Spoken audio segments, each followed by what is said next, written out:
Hey there. Subscribe to my channel. And also press this bell icon.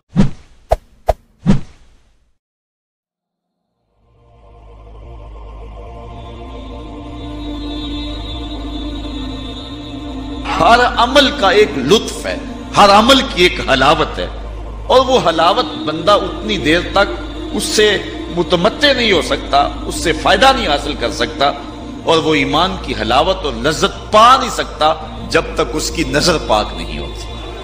اگر کوئی بندہ چاہتا ہے کہ میرے باطن میں انوار چمکے تو رزق حلال کا اہتمام کرے، ورنہ سینہ روشن نہیں ہو سکتا، جو مرضی کر لے۔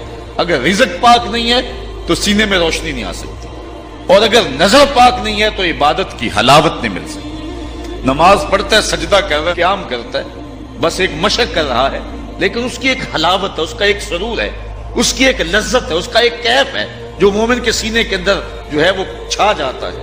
ذکر کا ایک مزہ ہے نا، اس مزے کو حضرت سلطان باہو کہتے ہیں نا، اندر بوٹی مشک مچایا اتے جان پھلن تے آئی ہو۔ پھر وہ کیفیت بنتی ہے کہ نہیں بنتی ہے؟ تو وہ سرور بندے کو نہیں ملتا جب تک اس کی نظر پاک نہیں ہوتی۔ اگر نظر بگڑ جائے تو من سننا ہو جاتا ہے، اندر کچھ نہیں رہتا، اور پھر اگر انسان زنا جیسی بری خصلت میں مبتلا ہو جائے تو پھر اس کے پلے کیا رہے گا؟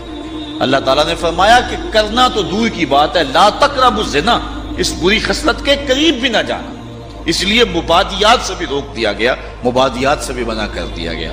تو فرمایا جس شخص کو کسی عورت نے دعوت گناہ دی، اس طرح کسی عورت کو کسی مرد نے دعوت گناہ دی، اور اس عورت نے اپنی عصمت اور اپنی آبرو کی حفاظت کی، اور اس کو کہا پیچھے ہٹ جا، مجھے اپنے رب سے ڈر لگتا ہے۔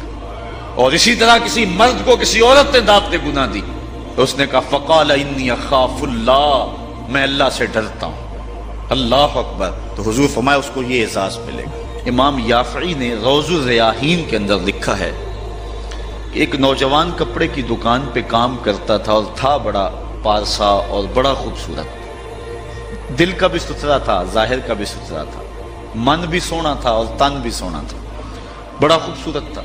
ایک عورت خریداری کے لیے آئی، اس کا دل فریفتہ ہو گیا، اور اس نے ایک ترکیب سوچی اور دوبارہ آئی تو بہت زیادہ کپڑا خرید لیا، اور مال کے دکان سے کہنے لگی کہ میری گٹھلی بھاری ہو گئی ہے، اس نوجوان کو کہو کہ میرے گھر چھوڑ آئے۔ مالک اس عورت کی نیت سے آگاہ نہ ہو سکا، اور اس نوجوان کو اس کے ساتھ بھیج دیا۔ جب وہ گھر میں داخل ہوئی، نوجوان کو گھر میں لے گئی، باہر سے دروازہ مقفل کر دیا، اور اس کو دعوت گناہ دی۔ اس نے کہا انی اخاف اللہ، میں تیری بات نہیں مان سکتا۔ اس نے کہا کہ آج تو تجھے میری بات ماننا ہی پڑے گی۔ حیا سوز لباس بھی اتار پھینکا، اور اس کو دعوت گناہ دینے لگے۔ یہ شیطان کا انتہائی سخت جال ہے، اس جال میں اس نے بڑے بڑے لوگوں کو پھانس لیا۔ اب اس نوجوان کو وہ ورغلاتی ہے، کوشش کرتی ہے، لیکن نوجوان ہے کہ اپنی نظروں پر پہرے بٹھائے، آنکھیں بند کر لیتا۔ اس نے بڑے ہیلے کیے، بڑے جتن کیے، لیکن وہ نوجوان صرف سونا ہی نہیں تھا، اللہ کا ولی بھی تھا۔ اس نے بہت جال پھینکے، لیکن نور کو رسیوں میں جکڑا نہیں جا سکتا۔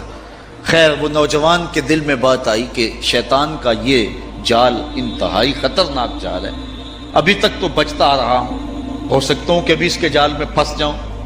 اس نے کہا کہ مجھے باتھ روم میں جانے دو، پھر میں آ کے تمہیں بتاتا ہوں۔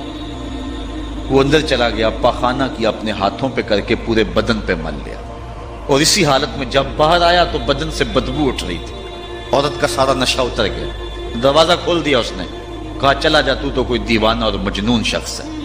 جب وہ دروازے سے باہر نکل رہا تھا، دل ہی دل میں اللہ کا شکر ادا کر رہا تھا، مالک میرا تن گندا ہو گیا، من تو ستھرا رہا۔ کائنات کا سب سے حسین چہرہ وہ ہے جو جنسی کالک سے محفوظ رہے۔ امام یافعی لکھتے ہیں کہ باہر پھر ایک چشمہ تھا، وہاں جا کے اس نے غسل کیا، اور جب تک وہ زندہ رہا اس کے جسم سے مشک و عنبر کی خوشبو آتی رہی۔ اب جب وہ فوت ہو گیا، لوگوں نے دفن کر دیا، یہ خوشبو اس کی قبر کی مٹی سے بھی آیا کرتی تھی۔ یہ اعزاز دیا اللہ نے، اس کو یہ تکریم دی۔ بعض روایت میں اس کا نام مغیرہ بتایا گیا ہے کہ لوگوں نے اس کا نام مغیرہ مشکی رکھ دیا، کہ وہ مغیرہ جس کے بدن سے خوشبو آتی۔ تو فرمایا وہ شخص جس کو کسی عورت نے دعوت گناہ دی، اور اس نے یہ کہہ کے قدموں میں بچھتے ہوئے حسن کی پیشکش کو ٹھکرا دیا. فرمایا کل قیامت کے دن جب کوئی سایہ نہیں ہوگا اللہ اس جوان کو اپنی عرش کا ٹھنڈا سایہ نصیب فرمائے.